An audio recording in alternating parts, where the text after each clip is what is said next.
3 2 1.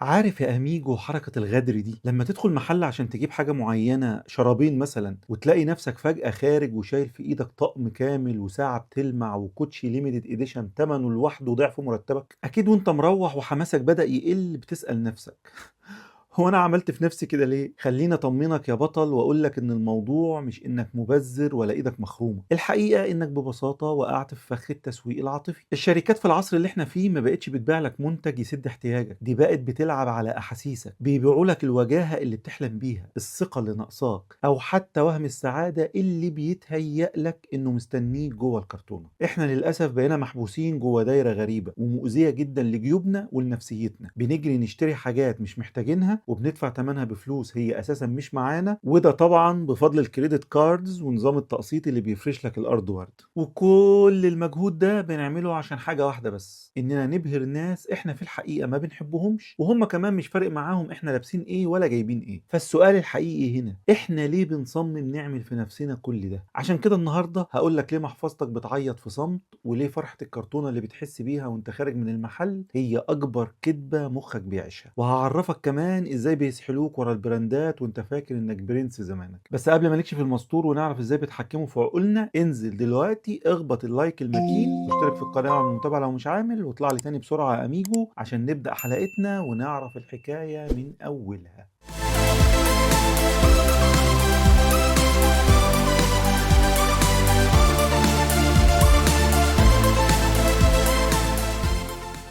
السلام عليكم اعزائي الاميجوس، طاب الله اوقاتكم بكل خير اينما كنتم، واهلا وسهلا بكم في حلقه جديده من سلسلتكم لمعلوماتك. الحكايه بدات يا اميجو سنه 1920 في اوضه ضلمه ريحتها سجاير غاليه في مدينه جنيف بسويسرا، لما اجتمعت مافيا الصناعه في العالم وقتها في اجتماع سري ومريب اسمه فيبوس كارتيل. المافيا دول ما كانوش مجرد تجار شنطه، دول كانوا عمالقه الكوكب. وعاوزك تعد معايا: شركه اسرام الالمانيه، ملوك الاضاءه في ميونخ اللي مسيطرين على نور عربيات العالم من مرسيدس لبي ام دبليو، ومعاهم شركة فيليبس الهولندية، الامبراطورية اللي بدأت بورشة لمبات صغيرة وبقت اخطبوط أجهزة طبية ومنزلية. وطبعا الضلع الثالث والأخطر كانت جنرال إلكتريك الأمريكية، الوريث الشرعي لمعامل توماس أديسون مخترع اللمبة نفسه. بس السؤال اللي يحير، ليه العمالقة دول سابوا مصانعهم واجتمعوا في السر؟ السبب يا أميجو كان مرعب بالنسبة لهم. الشركات دي اكتشفت إن مهندسينهم شاطرين زيادة عن اللزوم. في الوقت ده اللمبة كانت هي التكنولوجيا الفائقة، وكانوا بيصنعوها بجودة خرافية بتخليها تعيش حوالي 100 ألف ساعة من غير ما تتهز. أصحاب الشركات بصوا في حساباتهم ولقوا كارثة اقتصادية بتحصل، السوق بدأ يتشبع والمبيعات بتقع. ببساطة لو أنا بعت لك لمبة تعيش عندك 10 سنين، أنا كشركة هستنفع منك مرة واحدة بس طول الفترة دي، وهقعد استنى جنبك عقد من الزمن عشان تفكر تشتري غيرها. وده معناه إن المصانع هتقفل والعمال هيتشردوا والمليارات هتطير.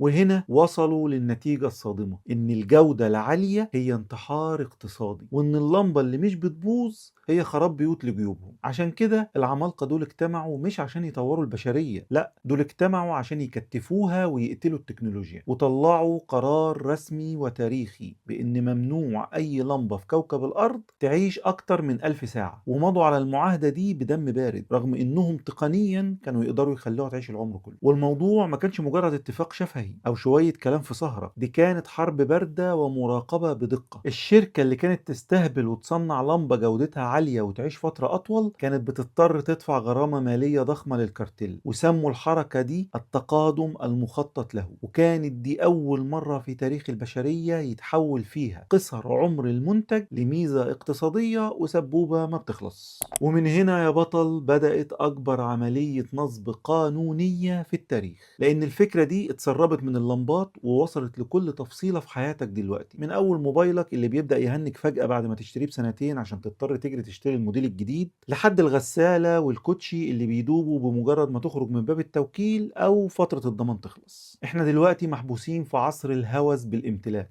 اللي صمموا الاساطير دول في الاوضه الضلمه دي عشان يضمنوا انك ما تبقاش مجرد انسان، لا، عشان يضمنوا ان انت بالنسبه لهم تبقى زبون مخلص لازم يفضل يدفع طول ما هو عايش.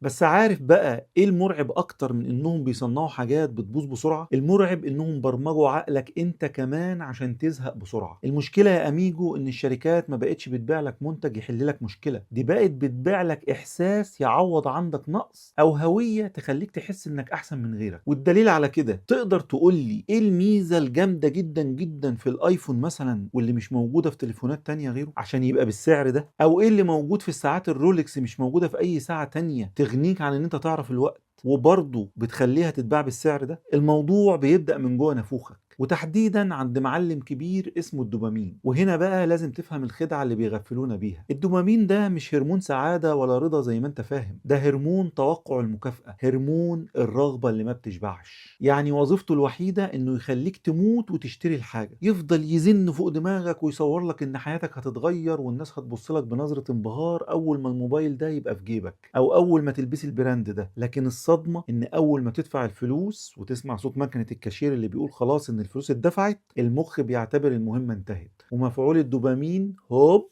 بيطير في ثانية. فجأة تلاقي الحاجة اللي كنت هتموت عليها بقت جماد عادي ملوش روح، وتبدأ تحس بندم المشتري لأنك استهلكت مجهودك وفلوسك في مطاردة فراغ ملوش نهاية. احنا بقينا ضحايا لسيكولوجية المكانة. الشركات أقنعتنا إن قيمتك كبشر وهبتك في القعدة بتساوي الحاجات اللي بتمتلكها وعليها اللوجو الصح. بقينا بنجري نشتري حاجات احنا مش محتاجينها بفلوس أصلا مش معانا.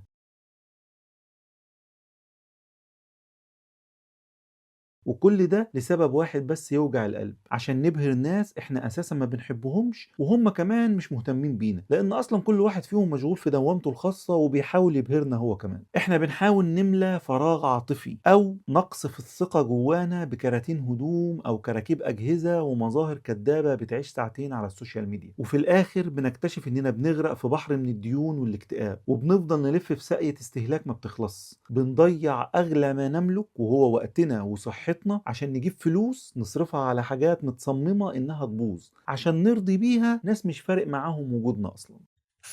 شايفك دلوقتي يا أميجو وانت بتقول طب ايه العمل؟ نفضل ضحايا الفيبوس والهرمونات دماغنا طول العمر؟ نفضل مجرد ترس في مكنة استهلاك ما بتشبعش؟ اكيد لا. الخروج من الساقية بيبدأ بخطوة واحدة وهو الوعي باللعبة. اول ما تحس انك هتموت على حاجة وان العالم هيقف لو ما بقتش معاك دلوقتي، اهدى خالص واعمل هدنة مع مخك واستنى 48 ساعة كاملة قبل ما تطلع الفيزا او تدوس كونفيرم على الابليكيشن. صدقني ال 48 ساعة دول هم فلتر الحقيقة، فيهم مفعول الدوبامين بيبدأ يبرد وضبابية الرغبة بتختفي، وهتكتشف بعدها انك كنت هتدفع نص مرتبك ومجهود شهر كامل في حاجة انت اصلا مش محتاجها وممكن تكون مش فاكر شكلها بعد اسبوع. تاني حاجة، لازم تتعلم فن المواجهة الصريحة مع نفسك. اسأل نفسك السؤال الصعب اللي بنهرب دايما منه: انا بشتري الموبايل ده عشان اللي معايا فعلا باظ ومحتاج موبايل جديد، ولا عشان البرستيج والناس تشوف اللوجو اللي وراه؟ لو كانت الإجابة هي الناس، فخليني أقول لك الحقيقة المرة: الناس مش مهتمة بيك، الناس مهتمة بصورتك اللي بتعكس نقصهم هم. وانت مش مضطر ابدا تدفع ثمن راحتك النفسية وسنين من الاقساط والضغط العصبي عشان ترضي غرور او منظرة قدام حد مش هينفعك لما جيبك يصفر. وبدل ما تجمع كراتين منتجات ملهاش لازمة، ابدأ استثمر في التجارب والذكريات. العلم بيقول ان السعادة اللي بتيجي من سفرية بسيطة او خروجة حلوة مع ناس بتحبهم او حتى كورس او معلومة جديدة بتغير تفكيرك هي سعادة حقيقية بتعيش معاك العمر كله وما بتخلصش بانتهاء مدة الضمان. الاشياء بتدوب وبتبوخ، لكن التجارب بتبنيك انت من جوه. والخلاصة يا أميجو إنك لازم تقتنع من جواك إنك أكبر بكتير من اللي بتلبسه أو اللي بتمتلكه. قيمتك مش في ماركة ساعتك ولا موديل عربيتك، قيمتك الحقيقية في وعيك، في معرفتك، وفي شجاعتك إنك تقول لأ لسيستم عالمي متصمم بمنتهى الخبث عشان يشفط مجهودك ويحولك لمجرد رقم في كشف حسابهم. الحكاية يا أميجو ما كانتش مجرد قصة لمبة اتحكم عليها بالموت سنة 1920. الحكاية هي إرادتك أنت اللي لازم تنور دلوقتي وتكسر ضلمة الاستهلاك اللي محوطانا. ولو حسيت إن الفيديو ده لمس حتة جواك، شيره مع حد جيبه مخروم ومحتاج إنه يفوق. وقول لي في الكومنتات بكل صراحة إيه أكتر حاجة اشتريتها تحت تأثير الدوبامين وندمت عليها بعدها ب5 دقايق. وخليك فاكر دايما إن مع الاستوريادور معلومات عامة إحنا هنا عشان نخلي المعرفة أسلوب حياة. ولو عجبكم الفيديو ما تنسوش دعمونا باللايك والشير على أوسع نطاق عشان غيركم يستفيد. كان معكم الاستوريادور نستودعكم الله. بمناسبة هوس الشراء واللمبات اللي بتتحرق بالقصد دي، بيقول لك مرة واحد دخل محل براند غالي جدا والدوبامين عنده كان ضارب في السماء، اشترى طقم كامل وساعة وكوتشي بتمن مرتبه 3 مرات، طبعا بالقسط المريح. وهو خارج الموظف بتاع خدمة العملاء ابتسم وقال له مبروك يا فندم، اللبس ده هيخلي الناس كلها تبص عليك بانبهار. الراجل رد عليه بحزن بعد ما مفعول الدوبامين راح وقال له ما انا عارف يا حبيبي، الناس هتبص للقميص والبنك هيبص للقسط. وراح باصص لكاميرا المحل وقال تصدقوا بالله انا نفسي اشوف فيبوس بتوع كارتيل اللمبات دول عشان اقول لهم ان اللمبه لو اتحرقت مقدور عليها، بس الفيزا لو اتحرقت محدش فينا هينور تاني.